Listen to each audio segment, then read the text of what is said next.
आधे से ज्यादा बंदों को घंटे का मतलब नहीं। कोई कोई टीचर्स की ईगो इतनी बड़ी होती है क्योंकि तो 5 मार्क्स का क्वेश्चन था, 5 स्टेप में सॉल्व करो। अरे भाई पता है हमारे इंडिया में क्या होता है कि अगर 5 बंदों को मिलकर किसी एक टीचर को कोई बात बतानी हो तो सब बोलेंगे भाई तू बोल। इस हद तक करप्शन होता था।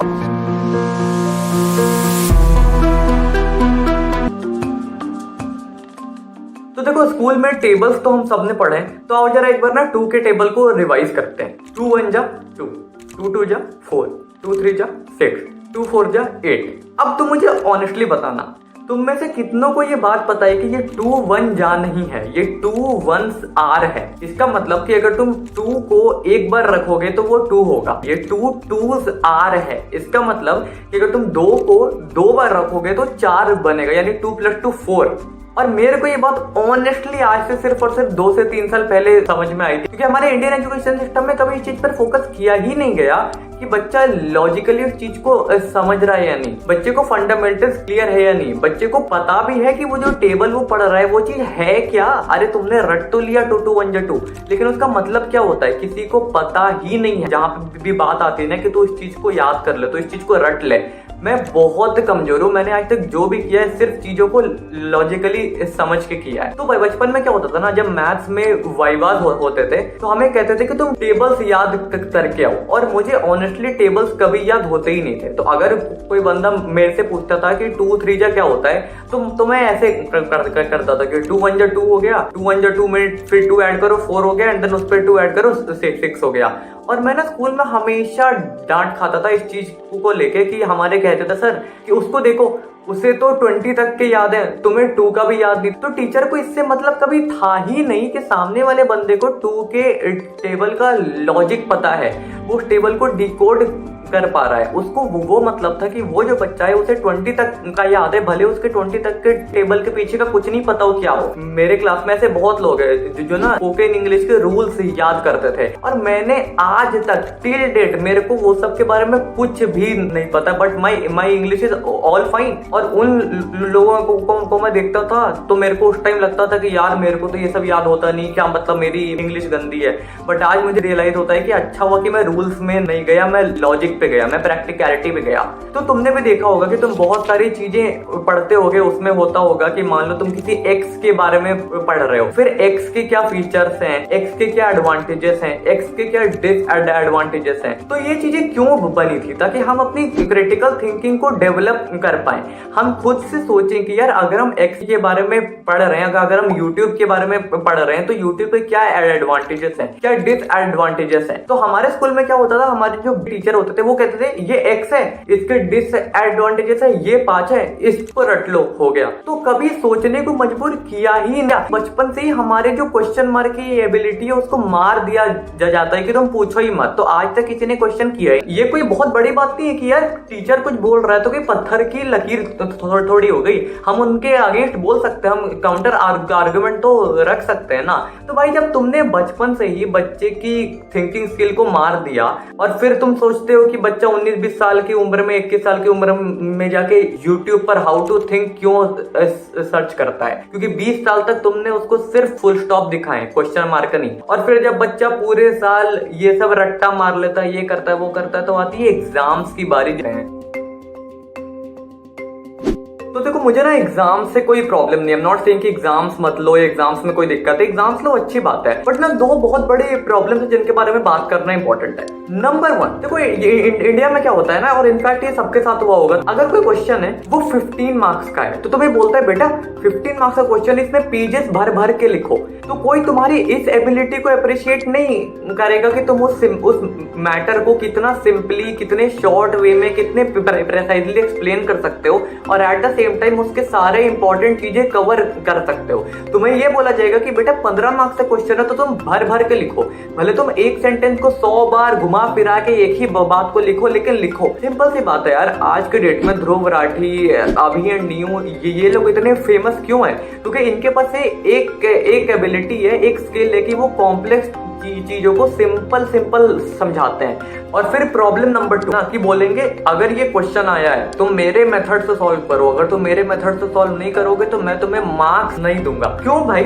मतलब तुम्हें इससे मतलब नहीं कि स्टूडेंट की प्रॉब्लम सॉल्विंग स्किल्स क्या है, तुम्हें इससे मतलब नहीं है कि एक स्टूडेंट उस क्वेश्चन को, प्रॉब्लम को सॉल्व कर रहा है, तुम्हें इससे मतलब है कि मेरे ईगो सेटिस्फाई हो रही या नहीं हो रही। तो भाई इस चीज को अप्रिशिएट करो ना कि बच्चा मेरे मेथड को छोड़ के और एक्सप्लोर कर रहा है और पढ़ रहा है और समझ रहा है और किसी और मेथड से सॉल्व कर रहा है। मेथड की रेस्ट्रिक्शन क्यों है, वाई? एट द एंड अगर कोई क्वेश्चन सॉल्व हो रहा है, अगर मान लो तुमने किसी क्वेश्चन को 5 स्टेप में सॉल्व किया है और अगर मैंने उस क्वेश्चन को 2 स्टेप में सॉल्व कर दिया, बिल्कुल सही है, सब कुछ सही है, तो भी मार्क्स मिलते नहीं है। क्यों? क्योंकि ये तो 5 मार्क्स का क्वेश्चन था, 5 स्टेप में सॉल्व करो। अरे भाई मैं शॉर्ट में सॉल्व करके टाइम बचा रहा हूँ, अपनी प्रोडक्टिविटी इंक्रीज कर रहा हूँ, दिक्कत क्या है? लेकिन नहीं, कोई टीचर्स होते हैं उनकी ईगो ही इतनी बड़ी होती है कि कोई हद नहीं है। स्टूडेंट जाए भाड़ में, थिंकिंग एबिलिटी भाड़ में जाए, वही वाली बात है। फुल स्टॉप रख दिया है, ये मेथड तो ये मेथड, फिर बच्चा सोचता ही नहीं है। बच्चे 19-20 साल के उम्र पे छोड़ते हैं, यार हमारे पास तो प्रॉब्लम सॉल्विंग स्किल्स ही नहीं है। तो कहाँ से आए कि भाई गलती तो तुम्हारी नहीं है, बचपन से तो मार दिया गया ना स्किल्स को,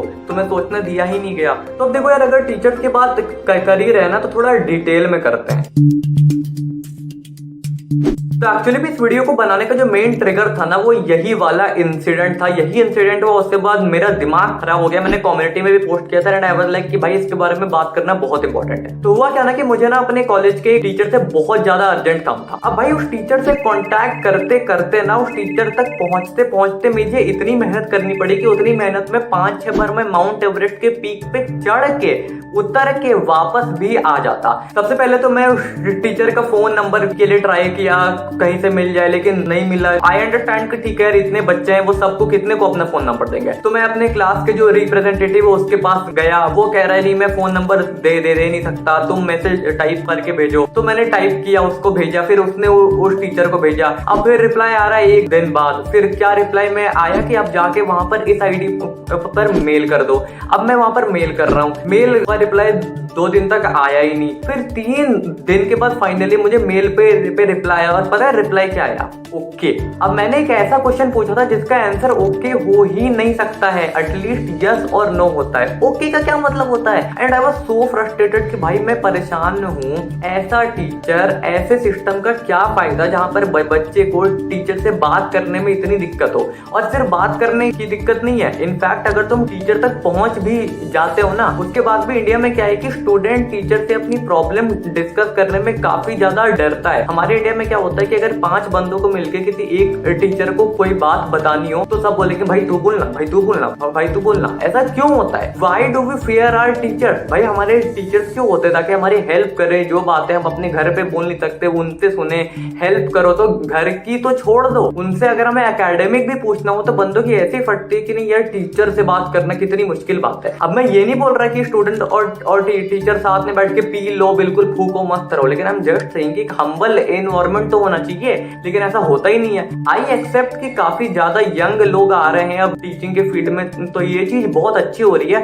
बट मोस्टली आज भी सेम हाल है कि एक स्टूडेंट इंडिया में टीचर से बहुत ज्यादा डरता है, जो कि बहुत रॉन्ग बात है, बहुत गलत बात है, और ये 100% टीचर्स का ही फॉल्ट है। और भाई इसके बाद आते हैं कुछ टीचर्स जो होते हैं फुल करप्ट, जिनके रग रग में भ्रष्टाचार ऐसे भरा हुआ होता है, और इतने ही वो भ्रष्ट होते हैं उसके बाद वो फेसबुक पर, व्हाट्सएप पर स्टेटस लगाते हैं कि इंडिया में तो बहुत भ्रष्टाचार है, बहुत ऐसे ज्ञान की कमी है, ये है वो है। हाँ, हमारे स्कूल में क्या होता था, कुछ टीचर्स कहते थे अगर तुम्हें इंटरनल के मार्क्स चाहिए तो हमारे पास ट्यूशन आओ, वरना हम मार्क्स देंगे ही नहीं। वो मार्क्स जानबूझ के काटते थे। तो जो ट्यूशन जाते थे पता है उनके साथ क्या होता था? उनको बोलते थे कि देखो मान लो एग्जाम में 5 क्वेश्चन आए, अगर तुम्हें किसी क्वेश्चन का आंसर नहीं आए ना तो क्या काम करना, उसके लिए स्पेस छोड़ देना ब्लैंक पेज पे, कि बाद में कॉपी तो वो सेम टीचर चेक करने वाला है। तो एग्जाम की कॉपी घर लेके जाते थे। फिर जब वो बच्चा ट्यूशन आता था तो उसके बाद उसको एग्जाम की कॉपी देते थे, कहते थे बेटा अब तू आराम से लिख। इस हद तक करप्शन होता था, और ये सच है, ये होता है, और ये बहुत ट्रुथ है। बहुत टीचर क्या करते थे, वो बोलते थे अच्छा तो उस टीचर के पास पढ़ने जाता है, मैं तुम्हें मार्क्स दूंगा ही नहीं। तो मतलब टीचर के बीच में भी इतना कंपटीशन होता है ना कि कोई हद ही नहीं है। मतलब टीचिंग सिस्टम इतना गंदा है, टीचर का सिस्टम इतना गंदा है, एंड ऑनेस्टली मैं इसका ब्लेम सारा टीचर्स पर नहीं डालूंगा। इंडिया में हमारे टीचर्स की पे उतनी हाई नहीं है जितनी होनी चाहिए, तो इसके चक्कर में यार वो भी बेचारे मजबूर क्या करें, लेकिन जो भी हो रहा है बहुत गलत हो रहा है। तो सिंपल सी बात है, मैंने बहुत बोल दिया, बहुत कुछ बातें कर ली, बहुत पॉइंट्स बोल दिया, लेकिन इसका कंक्लूजन क्या है? तो देखो, अगर मैं कंक्लूजन की बात करूँ तो ऑनेस्टली प्रॉब्लम्स एजुकेशन सिस्टम में बहुत ज़्यादा है, जिसको एक 10, 15, 20 मिनट की वीडियो में समराइज करना बहुत मुश्किल है। बट मुझे ये जो 4-5 प्रॉब्लम्स मैंने बताई, ये मुझे सबसे ज़्यादा बड़ी लगती है। अब इस वीडियो का क्या इम्पैक्ट होगा, क्या नहीं होगा, ये तो मुझे नहीं पता, बट मुझे ये पता है कि अगर इस वीडियो से 5 बंदे भी इंस्पायर हो गए और उनमें से किसी एक ने भी कुछ अच्छा काम कर दिया, तो शायद इस वीडियो का पर्पस पूरा हो जाएगा। और मुझे ये भी पता है कि न्यू एजुकेशन पॉलिसी आ गई है और उससे काफी कुछ चेंज हो रहा है, and I am very positive कि एजुकेशन सिस्टम इन फ्यूचर बहुत ज्यादा अच्छा होने वाला है। एंड अगेन टू रिइटरेट, इस वीडियो को देख के तुम प्लीज ये मत सोच लेना कि यार इंडियन एजुकेशन सिस्टम तो बेकार है, अब मैं पढ़ाई लिखाई कुछ नहीं करूंगा, मैं सब कुछ छोड़ दूंगा। नहीं, जो है उसमें करो एंड लेट्स सी कि हम इसको साथ में कैसे इंप्रूव कर सकते हैं, बिकॉज एट द एंड ये रिस्पॉन्सिबिलिटी हमारी है, क्योंकि एट द एंड ये देश हमारा है।